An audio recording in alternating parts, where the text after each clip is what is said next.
이거가 잘 잡혀있는 학생은 빠르게 늘어요, 무조건. 지금 워홀 생활을 하고 있으시거나 워홀을 갈 예정이신 분들 혹은 한국에서 영어 공부를 하실 분들은 한번 참고해보시면 도움이 많이 될 테니 영상을 끝까지 꼭 시청해주세요.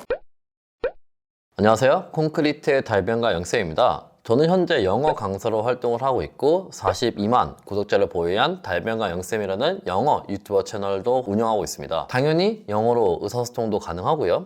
여행 다닐 때 영어를 쓸 때 특별한 어려움을 못 느끼면서 생활을 하고 있습니다. 근데 제가 그럼 원래부터 영어를 잘했냐? 라고 하면은 저는 24살, 5살 때까지도 영어를 전혀 못했던 사람이었어요. 토익 점수가 400점이었고 그냥 영어 자체가 굳이 쓸 데가 있을까? 라는 생각으로 영어를 거의 공부를 안 했던 학생이었습니다. 그럼 어떻게 영어를 잘하게 됐을까? 라고 하면은 저는 워킹홀리데이를 1년 다녀왔거든요. 캐나다 워킹홀리데이.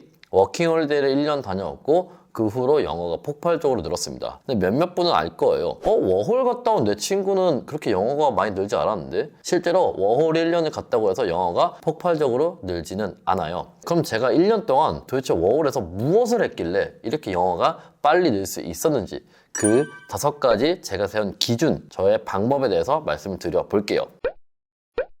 자, 첫 번째는요. 그날 공부한 거는 그날 반드시 써먹는다. 제가 이제 개인적으로 공부를 하잖아요. 공부를 하다 보면은 패턴을 공부할 때가 있겠죠. That's why, what I like 이런 패턴을 공부를 해요. 막 달달 외우는데 이거를 실제 써먹지 않으면은 되게 금방 까먹더라고요. 저는 그래가지고 무엇을 했냐. 제가 그날 오전에 5개 정도 패턴을 공부를 했다. 그러면 그거를 손바닥에 적습니다. 손바닥에 적고 제가 무엇을 했냐면은 Language Exchange를 가가지고 거기서 막 수다를 떨어요. 영어로 수다를 떨다가 손바닥을 한번 쓱 보면은 패턴이 있잖아요. 그러면은 머릿속으로 이 패턴을 써야 되니까 이렇게 대화를 해야겠다 해서 대화를 실제로 했습니다. 이게 실제로 통하는지도 보고 만약에 잘 안 통하는 것 같으면 물어도 보고 그래서 그날 배운 거는 그날 바로 썼거든요. 웬만하면은 이거는 제가 캐나다에 있었기 때문에 좀 더 하기 쉬웠던 거죠. 근데 우리나라에서도 랭귀지 익스체인지 많잖아요. 여러분들이 뭔가 그날 하루 공부한 게 있으면은 그거를 바로 써먹는다는 느낌으로 그 루틴을 한번 잡아보세요. 그러면은 그날 공부한 게 훨씬 오래 기억에 남고 또 실제로 썼다라는 그 감정 때문에 이게 좀 재미도 있고 그리고 실제로 내가 영어를 하는구나, 이게 먹히는구나 라는 생각에 더 공부도 할 수 있는 힘을 줍니다. 이게 제가 세웠던 첫 번째 기준이자 방법이었어요. 두 번째는요. 동료들을 적극적으로 활용했습니다. 저 같은 경우에는 캐나다에서 자라 그리고 치폴레라는 데서 일을 했거든요. 둘 다 원어민 친구가 많은 데였어요. 그래서 제가 무엇을 했냐면은 그 자라에서 일할 때 쉬는 시간, 브레이크 시간에 백룸에 들어가면은 거기에 이제 애들이 막 앉아있잖아요. 그럼 제가 그래마인 유저라는 그 책을 문법책을 폈습니다. 그럼 제가 말하지 않아도 애들이 막 몰려와가지고 영 너 공부하면서 봐요. 그러면 제가 그때 거기 있는 거 책에만 쓰여 있으니까 이게 실제로 원어민 친구들이 쓰는지 모를 수 있잖아요. 그럼 막 물어봤어요. 이거 실제로 쓰냐? 이게 지금 이렇게 설명이 되어 있는데 맞냐? 저도 그때 물어보는 것도 떠듬떠듬 물어봤겠죠? 근데 그렇게 물어보니까 제 동료들이 생각보다 되게 친절하게 그리고 제대로 알려주려고 노력하는 거예요. 제가 아직도 기억이 나는 게 그 그래마인 유즈에 look after랑 take care of 이 2가지 표현이 나와가지고 이거 2개 무슨 차이야? 라고 물어보니까 자기들끼리 토론을 하더라고요. 제 생각에는 그 친구들도 정확히는 몰랐던 것 같아요. 근데 자기들끼리 막 토론을 하더니 저한테 어떤 결론을 얘기해주고 지금 그 결론의 기억은 나진 않지만 그 장면은 계속 기억에 남고 그때 제가 영어로 물어보고 영어를 대화하면서도 그 문법을 빨리 익혔던 게 기억이 납니다. 이거는 워홀러이니까 오히려 유학생들보다 더 이점인 부분인 거죠. 내가 같이 일하는 동료들과 실수 없이 커뮤니케이션을 할 수 있는 것. 그래서 그 동료들 덕분에 홈파티도 많이 다니고 레스토랑 같은 데도 같이 많이 다니고 그때 영어를 많이 쓰면서 늘 수가 있었어요. 그렇기 때문에 동료들을 적극적으로 활용해 보는 것, 꼭 돈을 많이 버는 팁잡, 약간 코리안 레스토랑 이런 데 가는 것보다는 원어민들이 많이 일을 하는 곳에 취직을 할 수 있게 노력을 해보는 것도 도움이 많이 되겠죠. 두 번째 제가 세운 기준은 동료들을 적극적으로 활용하자였습니다. 세 번째는요. 일부러 영어를 써야 하는 상황을 만들기였어요. 아시는 분은 아시겠지만 워홀을 간다고 영어가 늘지 않습니다. 왜냐면은 워홀 가도 영어 안 써도 되거든요. 실제로 한국 사람들도 많고 커뮤니티도 잘 돼 있고 그리고 핸드폰도 있으니까 굳이 영어를 많이 쓰지 않아도 워홀 생활은 할 수 있어요. 근데 저는 그러고 싶지 않았어요. 그래가지고 제가 일부러 영어를 써야 하는 상황을 계속 만들었습니다. 제 그 달변가 영쌤 유튜브 채널 가면은 맨 처음 영상이 워홀러들을 위해서 한마디 하고 찍은 게 있거든요. 영어로 스피치를 꺼내는 거예요. 그 유튜브 영상을 제가 어떻게 찍었냐면요. 그냥 거기 밴쿠버 동네 돌아다니다가 지나가는 원어민 친구한테 나 이거 유튜브 좀 찍으려고 하는데 이거 잠깐 들고 서 있을 수 있어? 라고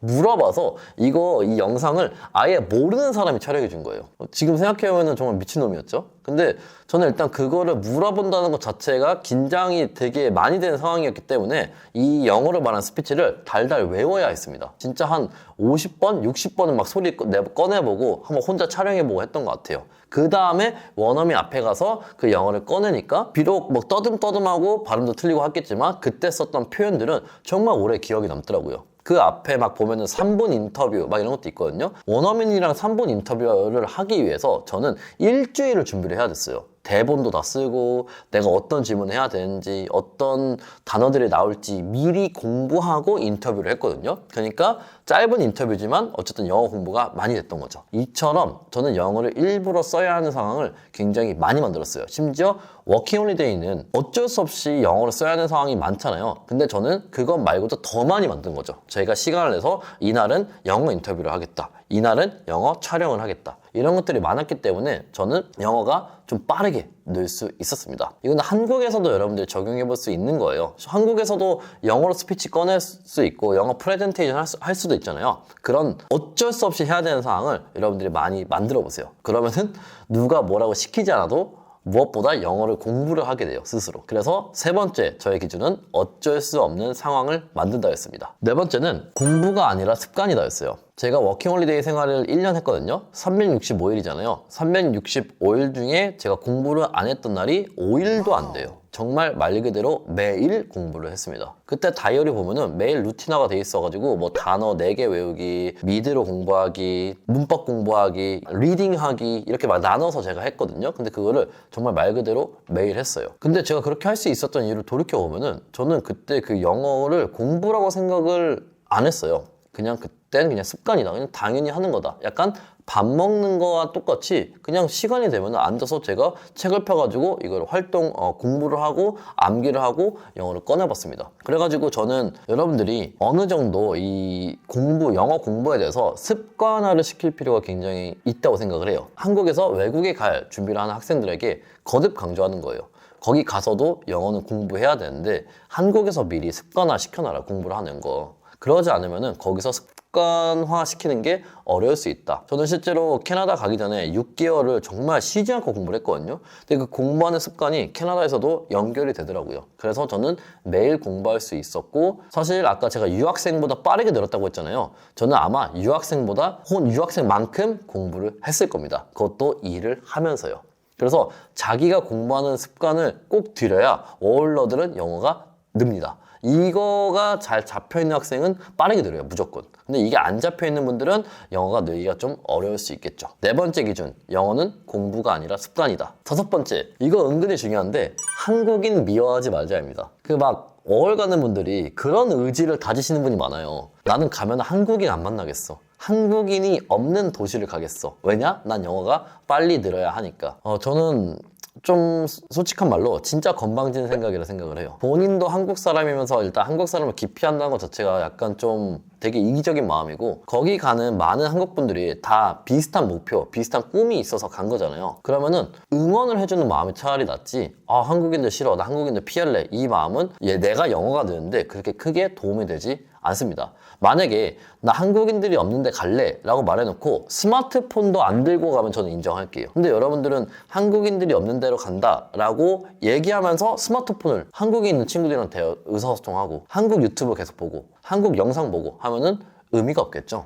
오히려 그런데 워홀에 가서 한국인 친구들이랑 좋은 친구들 되게 많거든요. 잘 관계를 쌓아보세요. 그러면 그 친구들이 자기의 원어민 친구들을 소개시켜줄 확률도 되게 높아지고요. 관계망이 형성될 확률이 높아요. 저 같은 경우에도 가가지고 좀 한국 사람들이 좋으니까 되게 관계를 잘 쌓았거든요. 그러다 보니까 여기저기 이벤트죠. 아까 말한 홈파티나 생일 파티나 이런 파티 같은 데 참여할 일이 많았거든요. 근데 그런 데 가면은 영어를 많이 쓸 수밖에 없어요. 어쨌든 거기 있는 친구들이 계속 질문도 해주고 저도 얘기를 해야 되니까. 만약에 한국인 친구들을 제가 잘 사귀지 않았더라면은 그런 기회가 현저히 적었을 거예요. 그 한국인 친구들이 있더라도 계속 영어 공부하고 그리고 계속 일을 해가지고 영어라는 비중이 줄지 않았거든요. 외롭지도 않고 기회는 더 생기고 그러면서 영어도 할 수 있었기 때문에 저는 오히려 캐나다에서 그 워킹홀리데이 생활할 때 한국인들이랑 좋은 관계를 형성했던 게 지금 와서 생각해보면 정말 더 많은 도움이 되었다 생각을 합니다. 그러니까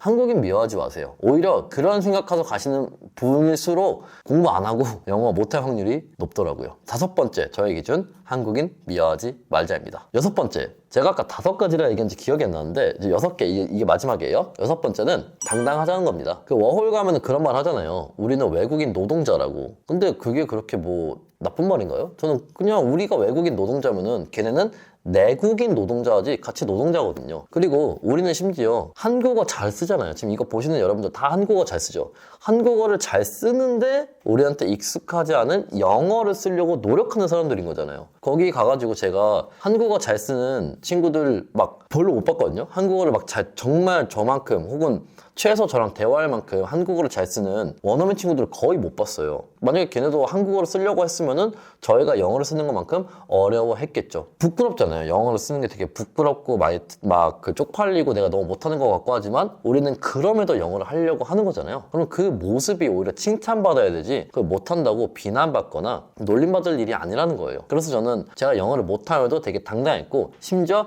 문법이 틀리거나 뭐 단어가 막 헷갈리거나 해도 그냥 있을 수 있는 일인데 뭐 하고 많이 넘어갔고 실제로 제 친구들도 제가 문법 틀리고 단어 틀려도 별로 신경을 안 써요. 나중에 제가 그래서 되게 마음이 편했던 게 문법 틀리는 거에 별로 신경을 안 쓰게 되더라고요. 문법은 교정할 필요는 있지만 그게 틀리다고 대화가 아예 안 되거나 이런 건 없어서 여러분들이 그럴 때 좀 더 당당하고 그걸 다시 공부해서 고쳐나가고 이 과정을 밟아가면 좋겠습니다. 저는 영어를 공부하려는 여러분들의 모습이 진짜 멋있거든요. 그렇기 때문에 당당하셔도 됩니다. 쪽팔려 할 필요가 없다 생각이 들어요.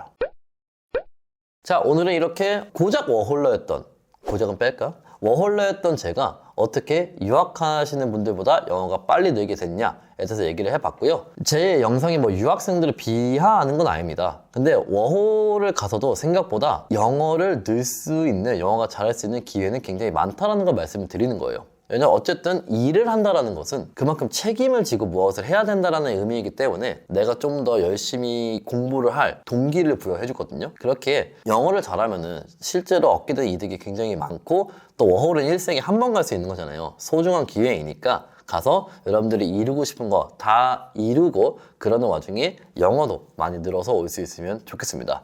이 6가지 기준 여러분들은 어떤 게 가장 마음에 드나요? 여러분들은 이미 하고 있었던 게 있었나요? 요거 한번 뭐 댓글로 본인의 의견, 내가 생각했을 때 이렇게 하는 사람들이 영어가 잘 늘더라 이런 게 있으면은 그런 것도 남겨보시고요. 다음에 또 아주 재밌고 유익한 얘기를 준비해 보도록 하겠습니다.